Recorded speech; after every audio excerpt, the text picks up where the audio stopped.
Jamais sans la grâce, une dévotion matinale qui vous connecte à la pensée de Dieu et vous donne la provision du ciel au quotidien. Bonjour chers amis, chers internautes, chers téléspectateurs, nouvelle journée, nouvelle provision. Bienvenue dans cette troisième dévotion de cette semaine. Que Dieu vous bénisse. Précieux Jésus, comme on le voyait hier, nous te bénissons pour l'œuvre qui se fait dans la prière, alors que nos cœurs sont inclinés devant toi. Merci Seigneur pour ce moment de communion. Merci de nous communiquer tes pensées. Comme tu l'as dit, cacherai quelque chose de ce que je veux faire à Abraham, sachant qu'Abraham est un homme de foi, un homme de prière. Dans la prière, tu ne nous caches rien. Tu es un Dieu de révélation. Béni sois-tu Jésus. Amen. Amen. Alors, chers amis, chers internautes, nous continuons encore notre aventure, un pas de plus. Marc chapitre 10, le verset 51. Prenant la parole, Jésus prenant la parole lui dit, « Que veux-tu que je fasse ?» Il est question de Bartimée. D'accord? « Rabboni, lui répondit l'aveugle, que je recouvre la vue. » Amen.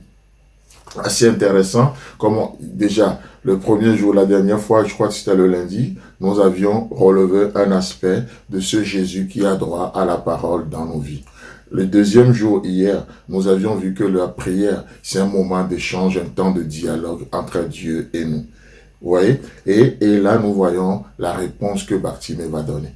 On a vu la réponse que Salomon a donnée, la sagesse, et nous voyons la réponse que Bartimée va donner.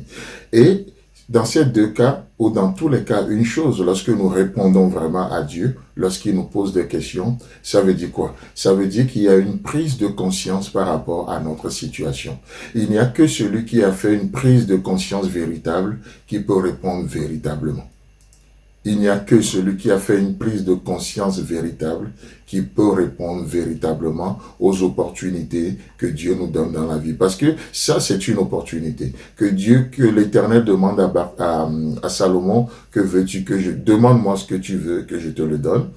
Et qu'est-ce qui va se passer? Il va demander la sagesse. Ici, Jésus va dire à Bartimée, demande-moi ce que je veux et je te le donne. En d'autres termes, qu'est-ce que tu veux que je fasse? Et Bartimée va parler. Ça veut dire quoi? Ça veut dire que chacun dans son cas, que ça soit Salomon, que ça soit Bartimée, que ça soit toi ou que ça soit moi aujourd'hui, une chose qui s'impose à nous, c'est que nous devons être conscients de notre véritable besoin. Quel est ton vrai besoin aujourd'hui? Parfois, nous pensons avoir besoin de certaines choses, mais en réalité, c'est pas le vrai besoin. Pierre a toujours pensé qu'il a besoin des poissons, la pêche. Il va à la pêche.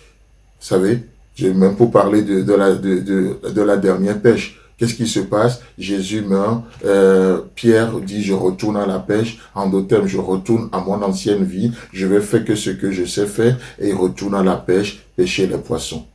Et toute la nuit, ils n'ont rien pris. Il pensait qu'il avait besoin de la pêche, des poissons.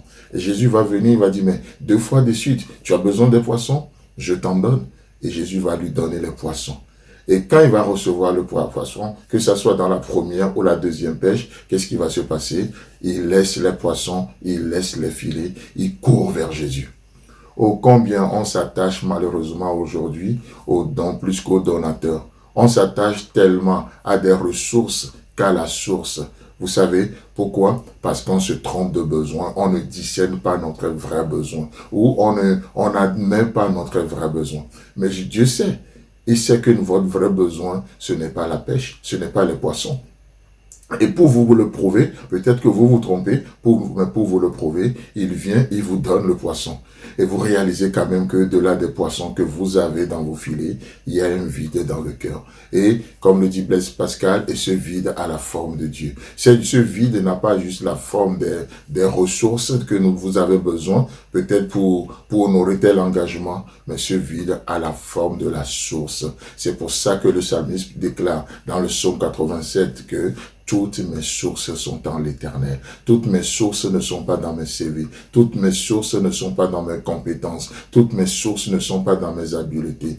Toutes mes sources sont en l'Éternel parce que l'Éternel est la source de la vie. Il est la source de la lumière. Et par sa lumière, nous pouvons voir la lumière encore aujourd'hui.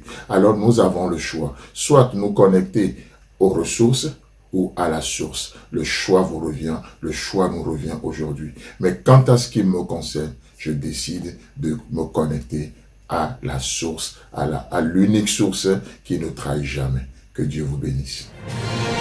Si vous avez aimé cette émission, parlez-en à vos amis. Parlez-leur du message de la grâce et de ce qu'il fait dans vos vies. Pour un sujet de prière, une question ou pour devenir partenaire, contactez-nous au 00229 94 75 80 20. Que Dieu vous bénisse et à la prochaine. En attendant, pensez avec Dieu.